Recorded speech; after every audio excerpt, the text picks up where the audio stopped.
Bienvenue dans cette nouvelle vidéo. On va aborder le sujet épineux aujourd'hui des réveils nocturnes entre 3 et 5 heures du matin. Pourquoi ces horaires-là?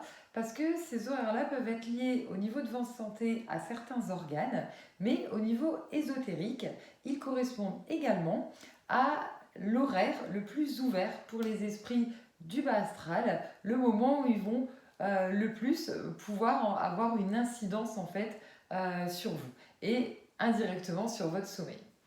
Si vous avez tendance à vous réveiller vers 3 heures du matin, il y a des personnes où ça peut être dès 1 heure du matin, mais surtout, là où on se rend compte que c'est vraiment le cas au niveau spirituel, c'est lorsque quand vous passez l'heure de 5 heures du matin, vous arrivez à être plus détendu et vous arrivez à vous rendormir. Donc là, ce n'est plus uniquement un problème de sommeil, on est bien sur une porte ouverte sur l'occulte qui vous empêche tout simplement de pouvoir dormir tranquillement.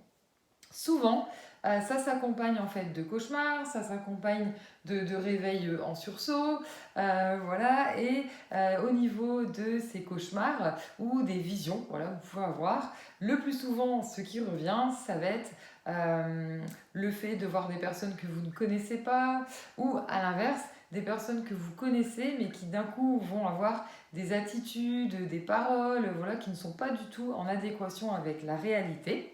Donc, on pourra tout à fait dire que c'est notre subconscient qui sort tout simplement ce qu'on a envie d'exprimer ou les blocages qu'on va avoir.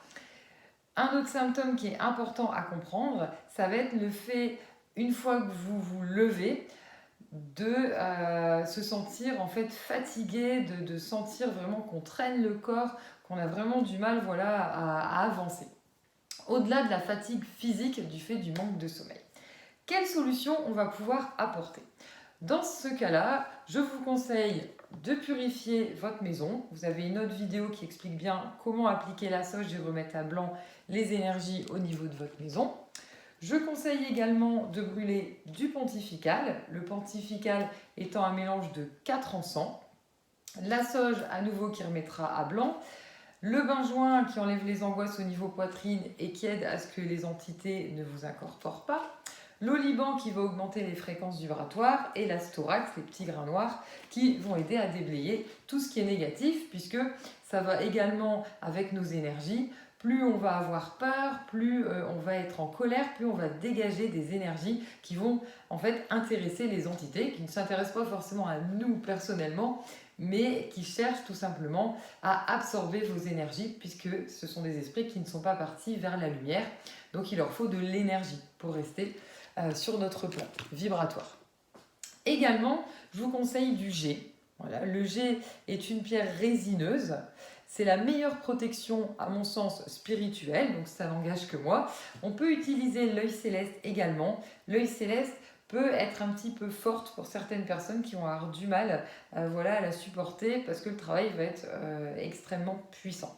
Le jet, l'avantage c'est que ça va vous protéger contre les esprits du bas astral, mais ça va vous protéger également contre vous-même, contre votre côté obscur. Le côté obscur, ça va être voilà, la déprime, pour pas dire la dépression, les dépendances, tout ce qui peut faire qu'on sera encore plus enclin à attirer les énergies en fait néfastes. J'espère vous avoir éclairé au niveau de ces réveils nocturnes et j'espère que ces solutions voilà, vont bien pouvoir vous aider dans votre quotidien, mais également dans vos nuits. Au plaisir pour une nouvelle vidéo.